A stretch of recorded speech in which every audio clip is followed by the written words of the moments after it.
Seriously, are you... My dog is crying.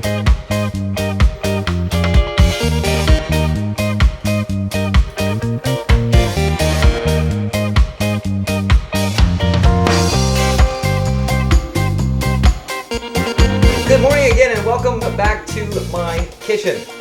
Ta-da! So here's what happened. Last week I made cinnamon rolls and I was going to show you how to shape the dough when I pulled it out of the oven. And I ended the video with a big old thing of dough. And the reason why we ended there was because the overhead camera that was going to record me actually shaping the rolls, it died. The batteries died. So I went on and made the rolls and thought that I had great video footage and lots of fun and interesting little tidbits that I was dropping along the way. None of it recorded. None of it. So here's what we're going to do. I am going to make a fast brioche dough. And we're going to use that brioche dough to do two things. We're going to make some donuts and we're going to use the other half to make cinnamon rolls. So I'm going to throw this together. The recipe came from King Arthur flour.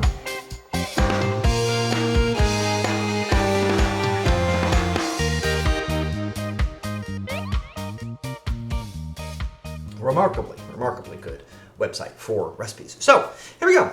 Let's make some brioche dough. It's going to be fast. We're going to take 2 3/4 cups of flour, also known as 326 grams. I've already pre-weighed everything. Everything is done by weight. So that's going to go directly into the bowl of our stand mixer. Now you'll notice that a whole lot of this stuff is just getting put together at the same time, which is fun. Into that we'll add our Baker's Special dry milk, 35 grams, 3 tablespoons of sugar, 1 1/4 teaspoons of salt, right there, 1 full tablespoon of instant yeast. Now here's the thing about the instant yeast. The more butter, the more sugar that you add to a dough to make it enriched, the more yeast you have to add, because sugar and butter are both going to retard the action of the yeast. It's not going to grow as fast. It's not going to multiply, eat sugar, poop out carbon dioxide. So the thing that's going to give our rolls lift will be less active the more butter and sugar we add. So whenever you have a sweeter dough, you'll always have more yeast. In an unenriched dough, you would never use a whole tablespoon of yeast. You would use like 2 1/4 teaspoons. So this is a lot. This is more by like about 35% more yeast. We're going to add 3 eggs. Now, in the recipe, it says the eggs need to be cold directly from the refrigerator.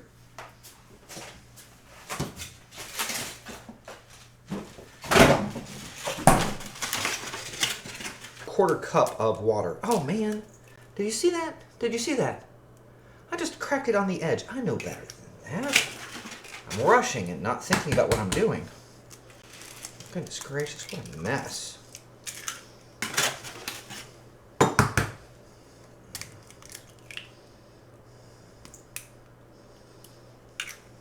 There's not a whole lot of water in this bread recipe because a bunch of the moisture is going to be coming from the eggs. Now, those egg yolks have a lot of fat, but we're also going to be adding just a ton of butter. Now, the first thing that you do after you've added all of these dry ingredients, the water and the eggs, is we're going to mix this on low temperature, on low speed. Hold on, let me move the stand mixer over so that you can see it.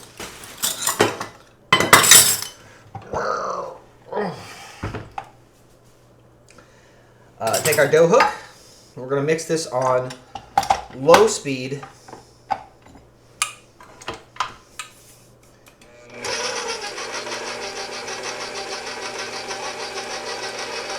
for about 5 minutes.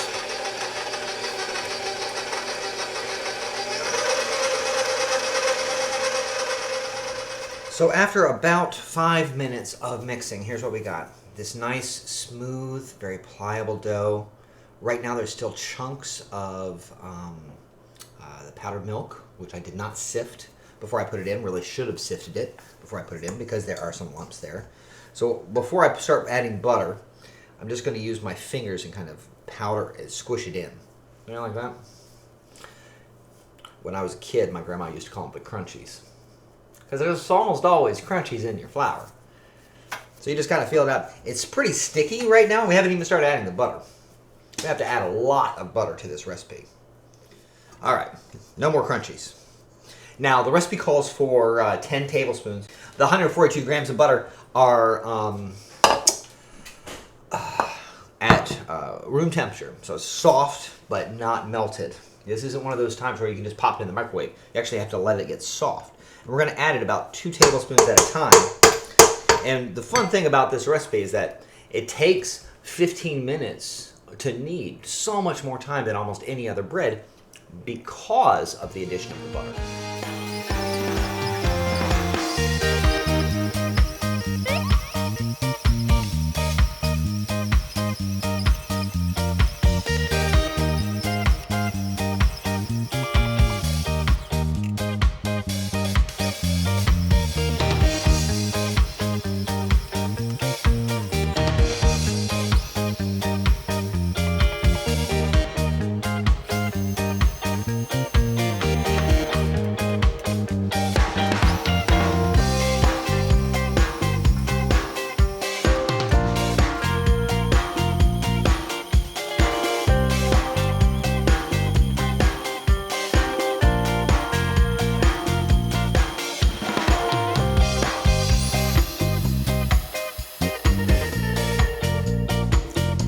Such a sticky mess.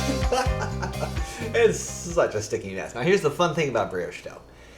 Because it has such a high butter content, it rises slightly differently than a regular bread does. It has a 2-stage rise. We're going to let it rise at room temperature for about an hour. And we're going to cover it up and we're going to stick it in the fridge for an additional 2 hours. 1 hour at room temperature, and we'll start to see some yeast action going on. The second 2 hours, we're going to let it rise in the fridge.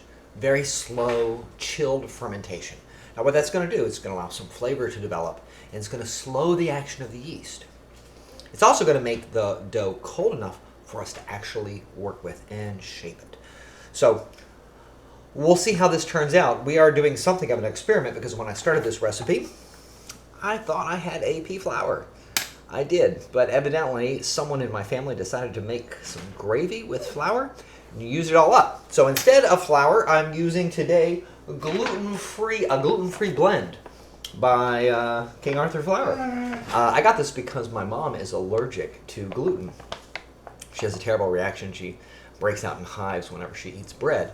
So I promised her that I would try to figure out how to make some gluten-free cinnamon rolls. So anyway, this is gluten-free stuff. We'll see how it turns out. I don't know. We'll see. It doesn't have the gluten that would provide the normal structure. Instead, it uses a blend of xanthan gum and some rice bran flour. And what do you want now? She's so weird. The dough just came out, and now we are going to check to see how it's doing.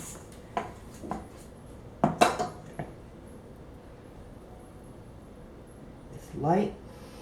Fluffy, very, very yeasty. Now it's time to stick it in the fridge.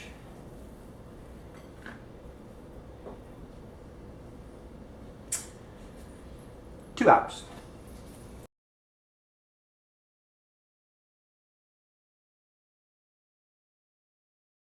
Okay, so here's what we got. We got 2 sets of dough. We have our original dough. This was made with the gluten-free flour. It is an unusual color, kind of a pale brown. It's still very light, still very fluffy. It has not risen anymore at all, even though it smells very, very yeasty. Our second batch of dough, which I made using a croissant-style lamination, I'm going to turn these into some donuts because I went out and got some flour. So since I got regular flour, I made a regular batch of dough. I just made it using the brioche style with the same thing that I did before, but this time I used regular flour instead of the gluten-free stuff. So I'll have something to compare it to. I really wish right now you guys were here. I mean, not in my house. And not in my house. Okay, I don't wish you were here. Oh, a couple of you. I kind of wish you were here. Well, whatever. Anywho,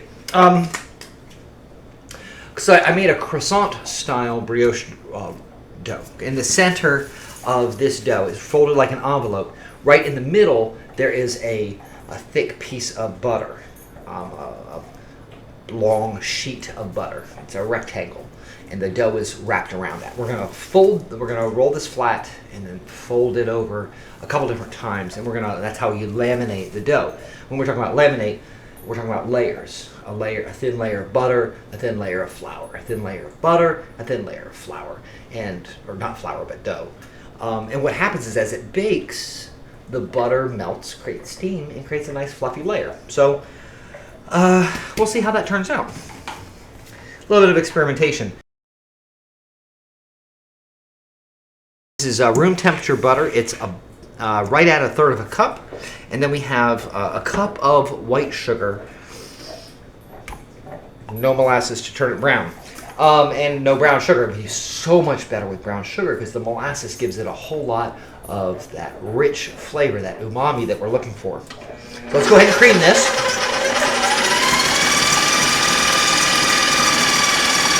You're going to run your stand mixer at medium speed until the butter starts to become light and fluffy. What's happening is the sugar is actually cutting in to the fat molecules, the fat globules. And as it does that, it's incorporating air, making it lighter and fluffier. It'll turn lighter in color. Your butter will start off yellow and it will get lighter in color. When it starts getting lighter, pick up the speed.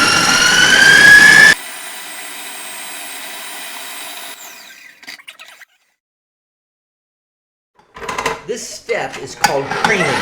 No. Don't do that. This step is called creaming, and it is absolutely fundamental to making cookies and a number of quick breads. So I have my creamed sugar. I'll grab a spatula. It should be light and fluffy. We've cut into the butter. It's a little bit thicker than a paste, and it's a little dry. You don't want it too wet. Because if it is too wet, then what will happen is that it's going to melt out too fast inside of your cinnamon rolls and turn them greasy.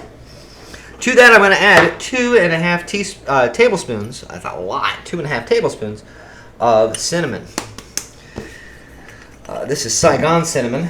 It's not the good stuff. The good stuff comes from Sri Lanka. It's called Ceylon cinnamon. And Ceylon cinnamon is some of the best in the world. It's very, very mild, has this unbelievably kind of almost a gentle flavor. Oh, it's so good.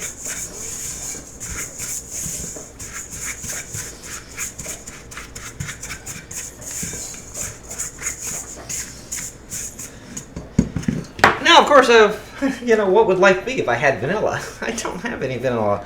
But I do happen to have a little bit of coffee extract, and I thought, I love coffee. A little coffee flavored extract will work well.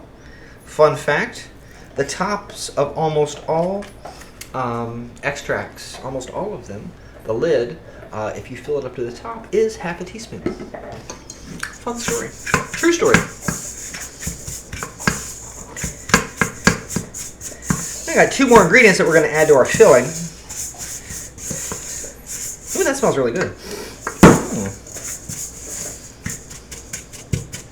I don't know if I have any dried coffee. Some powdered coffee would be great in there. We're going to give it a dash of salt. Now, I'm not going to use kosher salt because it's too coarse. This is a fine ground sea salt. Just a little dash of that. On the recipe, it calls for like 1/8 of a teaspoon. Dude, if you can find 1/8 of a teaspoon and measure it accurately, I'll be impressed. This is a dash. Don't go too heavy. We don't want it salty. Last thing we're going to add is some nutmeg. This is a nutmeg grinder. And, let me grind it in first, and then I'll show you some. A little bit of freshly shaved nutmeg right inside. Freshly shaved nutmeg has such a different flavor than the stuff that you get out of the can. Now this is what a nutmeg looks like. These are wonderful. 1 fresh nutmeg. A nutmeg grinder, they're not that expensive. I don't like them too much, because nutmeg grinders, because they really only have one purpose in the kitchen. They take up space, and they don't come together easily. Go on there, guy. What's wrong with you? I've got a little bit of fresh nutmeg. I've got 2.5 tablespoons of cinnamon. I've got some brown sugar, and I've got a good bit of butter. Just 1/3 of a cup.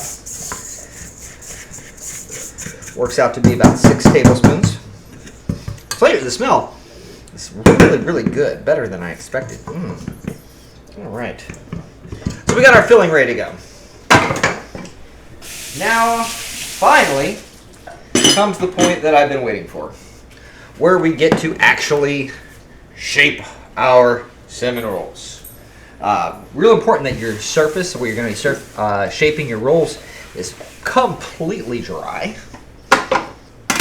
Now what we're going to do, it's got a little bit of action going on, a little bit of air bubbles. We're going to very gently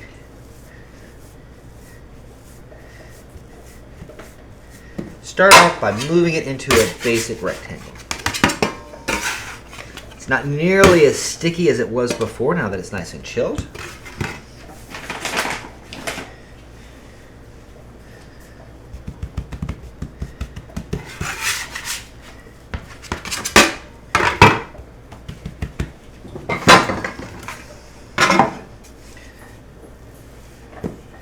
And what we're looking for is a rectangle.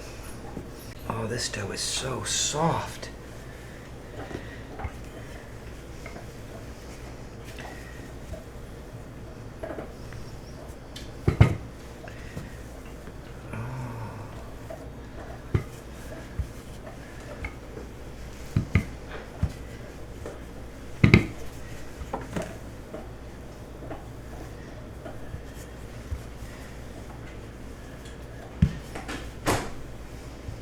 Just like that. I want to shape it a little bit more into a clear rectangle.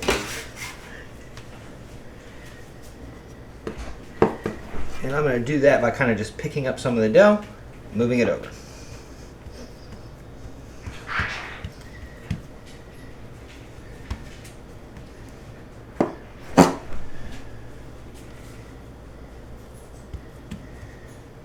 This dough is so, I think it's because it's gluten-free flour. It is so much easier to work with. It's not fighting me the way normally dough would because of the gluten. Well, obviously no gluten, right? Gluten-free. Not too worried about the back because I'm going to be rolling it forward. All right, in goes the filling.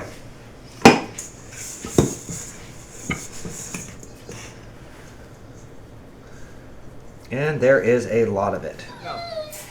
No. In goes the filling. And there's a good chunk of it. We're going to just stick it right in there like that.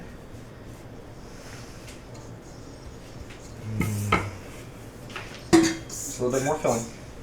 I'm going to waste that.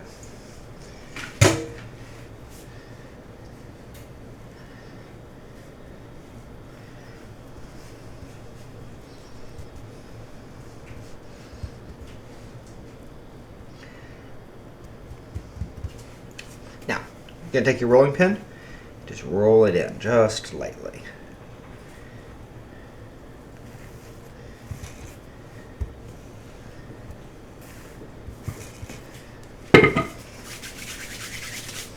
Now here's the way I prefer to do it. I prefer to roll it towards me using a bench scraper, because otherwise what tends to happen is it's going to stick to the counter. It's going to stick to your work surface. Use the bench scraper and I don't have to worry about that. I'm going to start at the edge.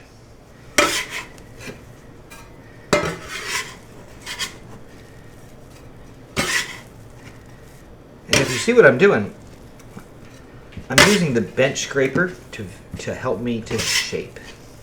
Now this dough is very, very soft. It's the softest dough I think I've ever worked with making this kind of a product. and it tears pretty easy. That's okay.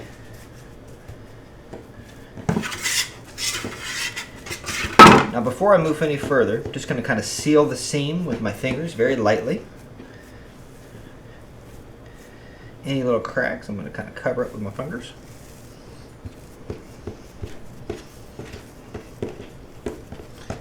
Beautiful. Looks nice.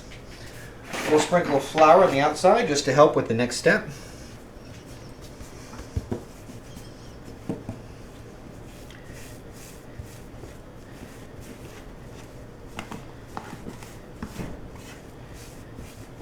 So that it moves nice and easy. Okay, I've got a pretty even log. I'm going to try to cut it right down the center.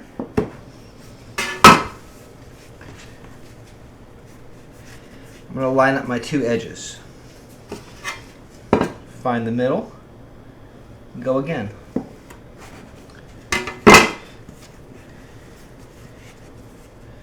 Line up those edges.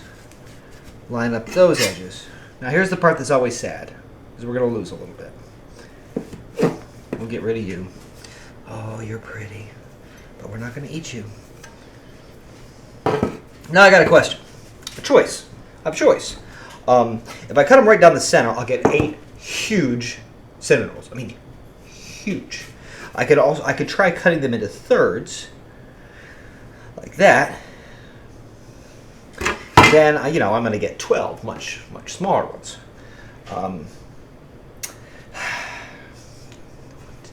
What to do? I think we'll go with the 12 slightly smaller ones.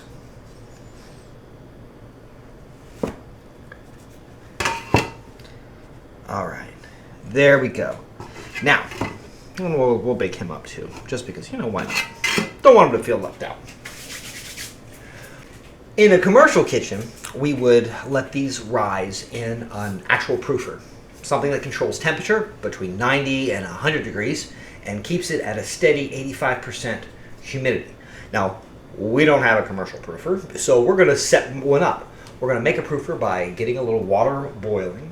We're going to put it in the bottom of the oven, and then that'll create enough steam to keep the interior of our oven, which is turned off, at about 90 degrees and about 85% humidity for about an hour and a half, which should be enough time for these guys to rise. And while the water is warming up, we'll go ahead and set up our pan. Now for the pan, I'm going to be using parchment paper. One nice big long sheet of parchment paper.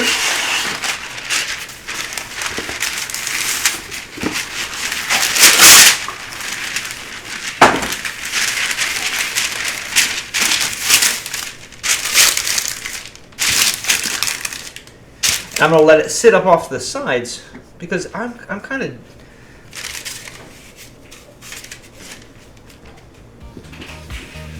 They're going to grow.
Now let's talk for a second about our other batch of brioche dough. For these guys, we're going to make 2 different things. One thing we're going to do, we're going to make some tiny little brioche muffins.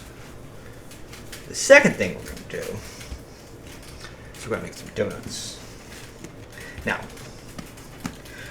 this has been sitting in the fridge for about an hour and a half after I made it.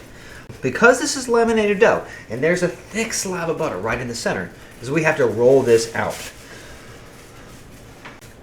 So with just a little bit of flour, just a little bit now. Don't go crazy. Seam side up. You have to go slow. If you roll out laminated dough too fast, the butter, which is inside, is going to burst through.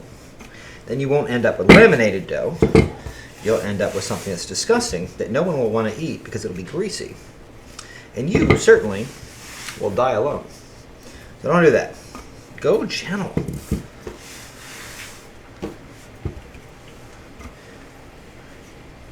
And when you get to the end, you can actually see the butter starting to bulge. That's when you flip. You turn, you go the other direction. See how I'm not going all the way to the edge? I'm stopping right before I get to that edge.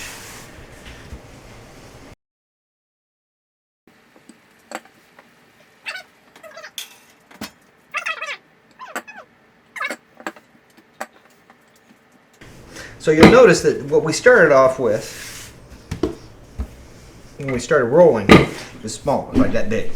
We've tripled in size.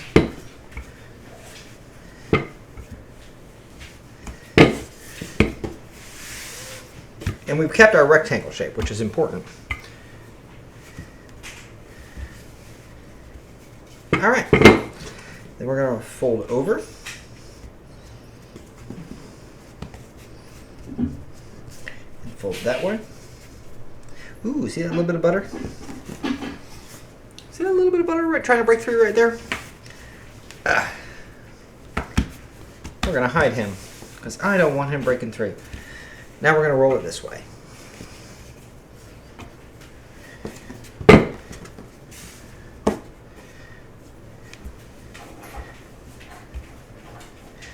Of all the doughs that we make in pastry, this is the one that I think it takes the longest time to get a hand for. Mainly because the tendency is to want to roll it hard and fast, you know, get it done quicker. So we've folded it once in the initial proof. We have folded it twice. Now I'm getting ready for the third fold. Again, envelope fold.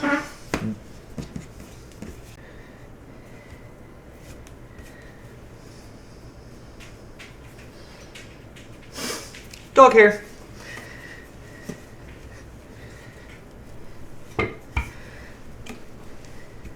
This is actually, I think, the hardest part, because now enough gluten has developed from all these folds that we've done that as I'm pushing it, the dough is pulling back. The gluten is fully developed. Flip it over. Let's give it a little bit more flour because we've got some moisture here, probably from the butter.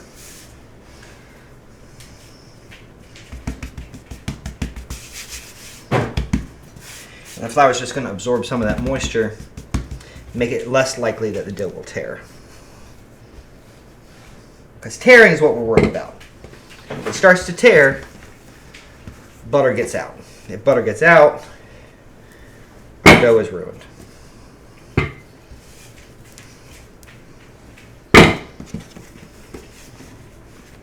I think I'm going to let this get cold again.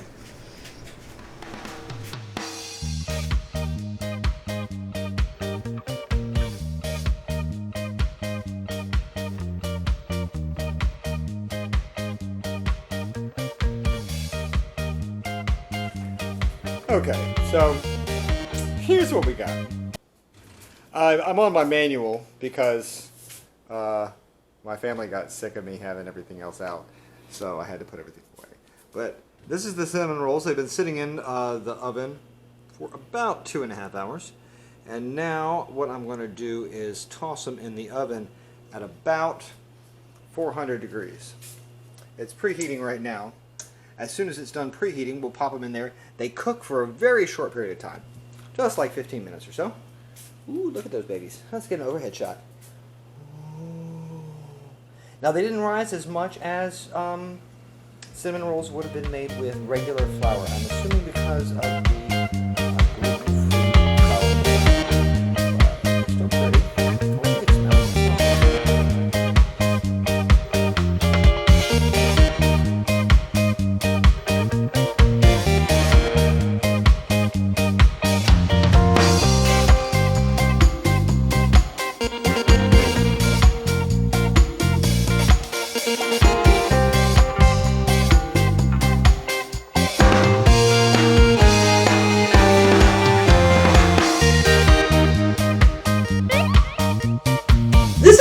much more work than I thought it was going to be. I've been working on this now for almost 24 hours, trying to put together the cinnamon rolls and show you how to do it. First time the camera stopped working. The second time I ran out of ingredients. I had to go and try to find some. And going grocery shopping right now is crazy.